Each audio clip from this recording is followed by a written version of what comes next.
தமிழ் பிரபாவுக்கு நன்றி. எல்லோருக்கும் வணக்கம். ரொம்ப மகிழ்ச்சியான ஒரு நிகழ்வு இது. சினிமாவில் பல வகைமைகள் இருக்குது.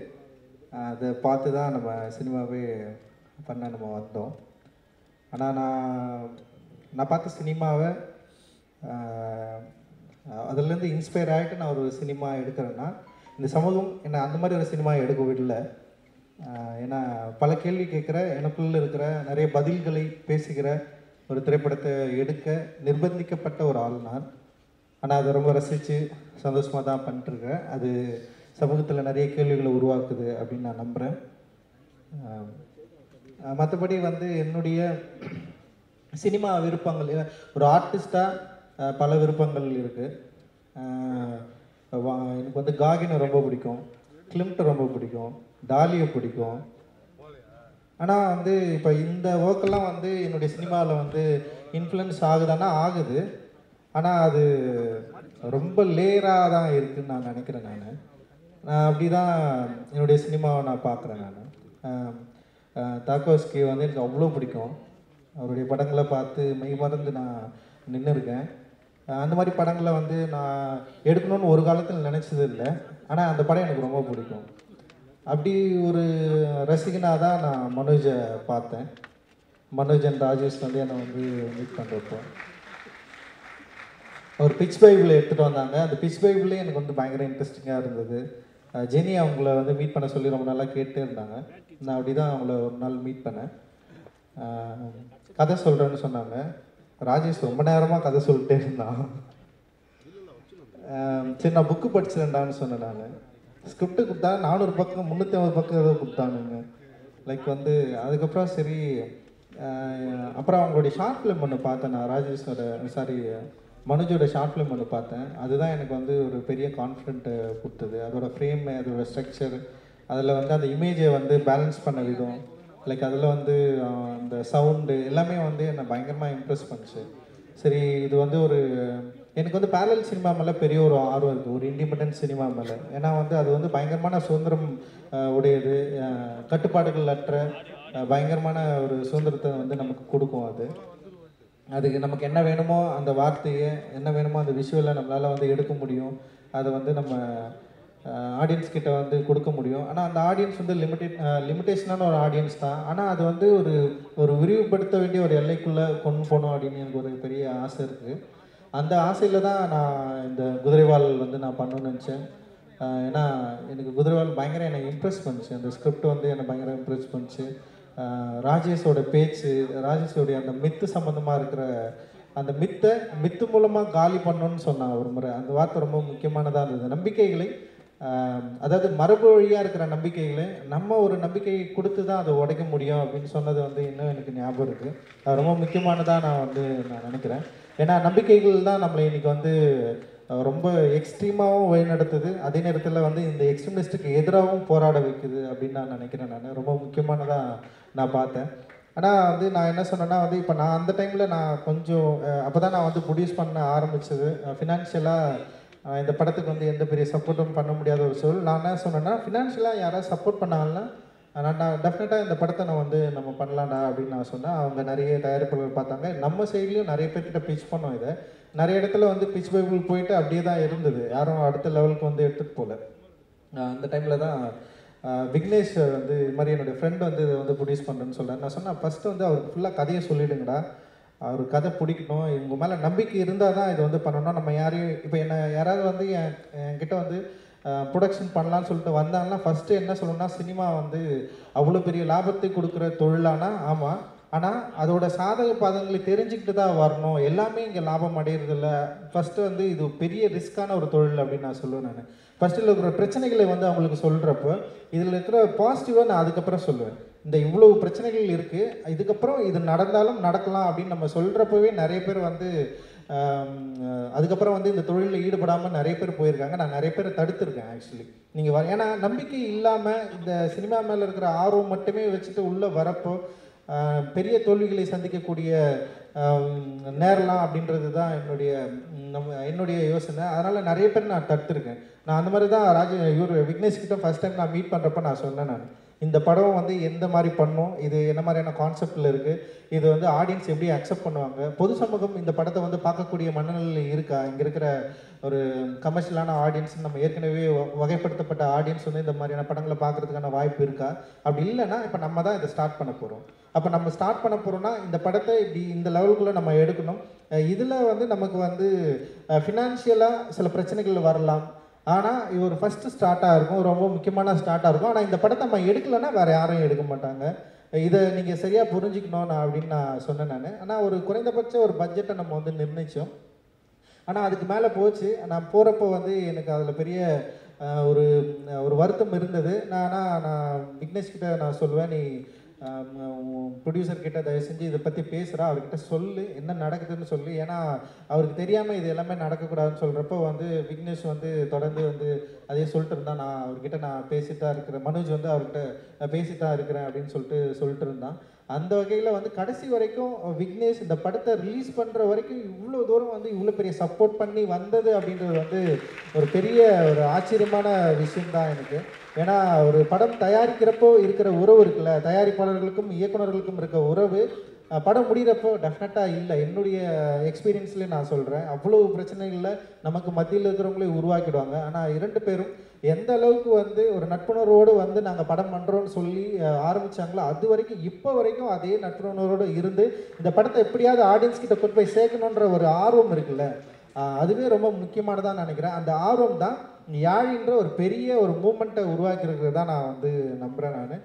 நான் உண்மையிலே வந்து தமிழ் சூழலில், சினிமா சூழலாக இருக்கட்டும், இலக்கிய சூழலாக இருக்கட்டும், ஒரு கல்ச்சுரல் மூமெண்ட்டில் டெஃபினட்டாக யாழி வந்து ஒரு பெரிய இம்பேக்டை க்ரியேட் பண்ணோம் அப்படின்னு நான் நம்புகிறேன். அதுக்கு வந்து யாழி கல்ச்சருக்கு வந்து என்னுடைய வாழ்த்துக்களை நான் வந்து தெரிவிச்சுக்கிறேன்.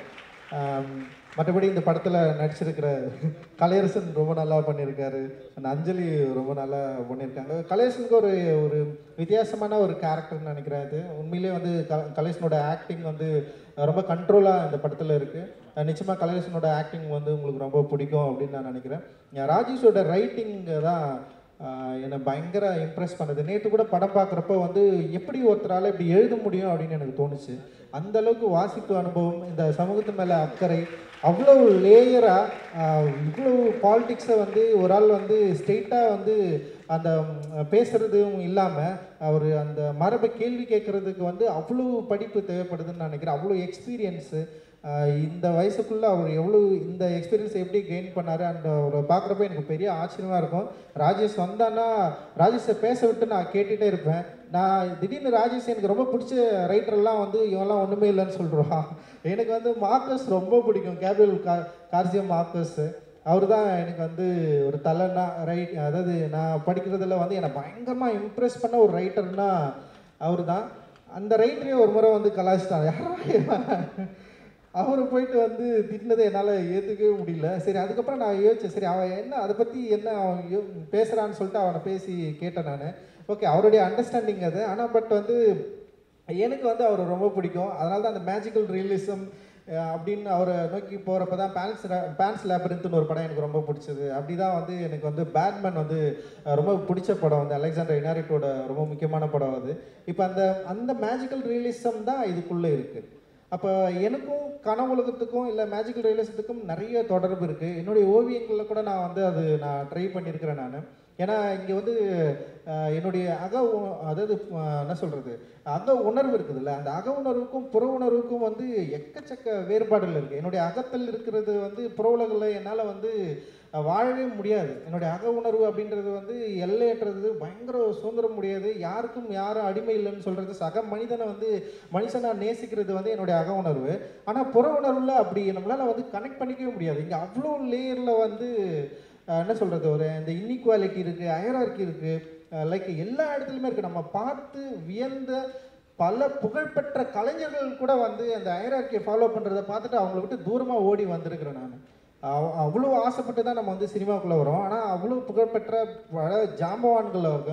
ஆனால் அவங்க வந்து அவங்களுடைய அலுவலகத்தில் அவங்களுடைய நடிகர்கள்கிட்ட இல்லை வந்து அவங்க வேலை செய்கிற ஒரு உதவி இயக்குநர்கள் கிட்ட பார்க்குற அந்த ஹைரார்கி இருக்குல்ல, அந்த சிஸ்டத்தை அவங்க வந்து அனுபவித்து ரசிக்கிறது இருக்குல்ல, அதை வந்து எப்படி ஒரு கலைஞன்கிட்ட இது இருக்க முடியும்னு நினச்சி நம்ம வந்து ஓடி வந்திருக்கோம். அப்போது அந்த இந்த இந்த புற உலகு இருக்குல்ல, இந்த புற உலகிலிருந்து விலகி நான் அக உணர்வுக்குள்ளே நான் தேடுற ஒரு ஆர்ட் இருக்குல்ல, அது ரொம்ப முக்கியமானதாக நான் பார்க்குறேன். அந்த அந்த விஷயத்தை தான் வந்து குதிரைவால் வந்து ஹேண்டில் பண்ணியிருக்குதான் நான் வந்து பார்க்குறேன். ஆக்சுவலி குதிரைவாலில் வந்து ஒரு டைலாக் வந்து வந்துகிட்டே இருக்கும், நினைவில் தொலைச்சதை கனவுல தேடுறேன் நான் அப்படின்னு சொல்லிட்டு. இதுதான் இந்த படம். நினைவில் தொலைச்சதை எப்படி கனவுல தேட முடியும்? இப்போ ப்ராய்டை நான் வந்து படிக்கலைன்னா ஒருவேளை இதை அண்டர்ஸ்டாண்ட் பண்ணியிருக்க முடியாதுன்னு நான் நினைக்கிறேன். என்னோட மனைவி அனிதா வந்திருக்காங்க. அனிதானால தான் நான் வந்து ப்ராய்டே படித்தேன். அனிதா வந்து எம்எஃப்ஐயில் வந்து கனவு பற்றி ஒரு என்ன சொல்கிறது, இந்த ஃபைனல் என்ன பேர்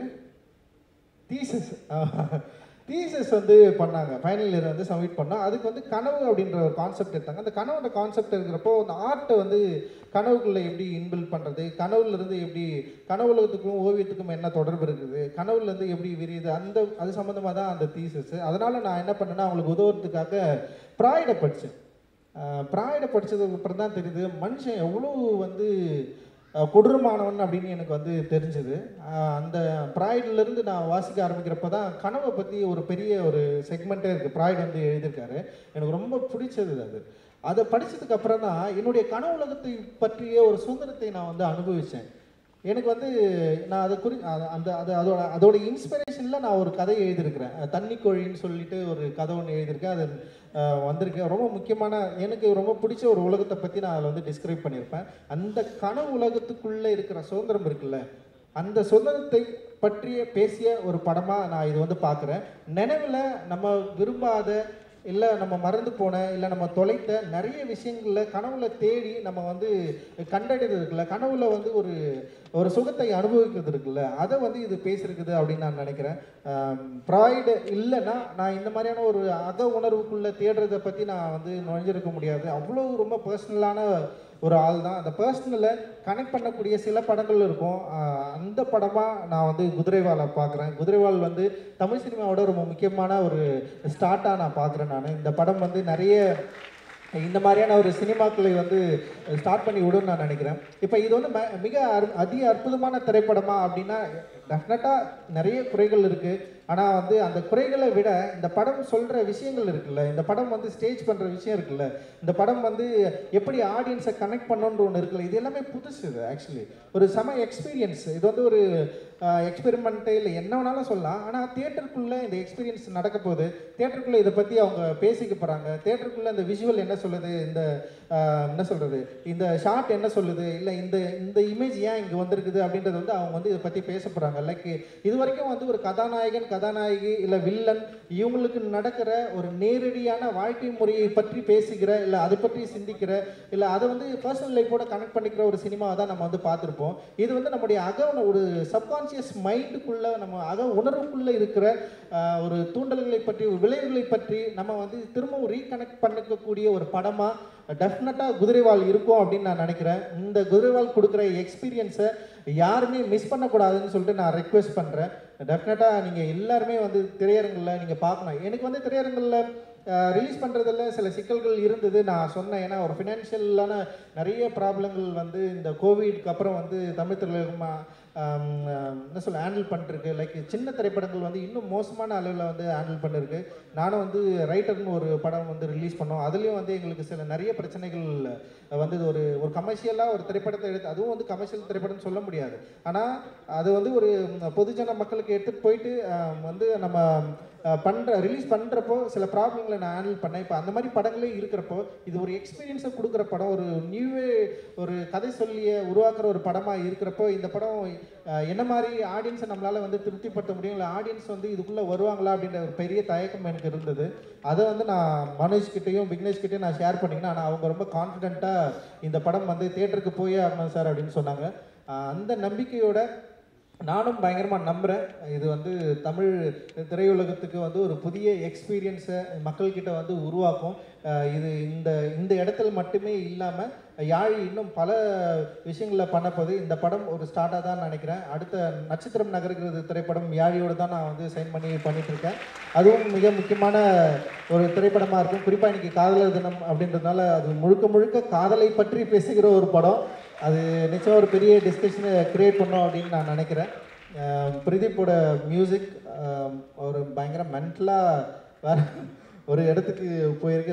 இதுக்கு முன்னாடி பண்ணார். எனக்கு பயங்கரமான ஒரு எக்ஸ்பீரியன்ஸை கொடுத்தது அந்த சாங்ஸ் நான் கேட்குறப்போ. அந்த விஜுவலோட ஜெல்லாக இருக்கிற அந்த பயங்கரமாக இருந்தது எனக்கு அது. அதே மாதிரி வந்து குதிரைவாலும் அந்த பாடல்கள் உருவாக்குன அந்த என்ன சொல்கிறது, அந்த மன எழுச்சி இருக்குல்ல, அந்த உணர்வு இல்லை, செம சூப்பராக ஒரு எக்ஸ்பீரியன்ஸை வந்து ஸ்டேஜில் வந்து அவங்க பர்ஃபார்மன்ஸ் பண்ணி காட்டினாங்க. அண்ட் வந்து ஆடியோவும் பயங்கரமாக இருக்குது. அண்டு ஓவரால் வந்து செம சூப்பரான ஒரு ஒர்க்கை யாழியோடு சேர்ந்து நீலமும் வந்து கொடுத்துருக்குறோம். நீங்கள் இதை பார்த்து எக்ஸ்பீரியன்ஸ் பண்ணி என்ஜாய் பண்ணணும் அப்படின்னு நான் நினைக்கிறேன். நன்றி, மகிழ்ச்சி. ஜெய்பி.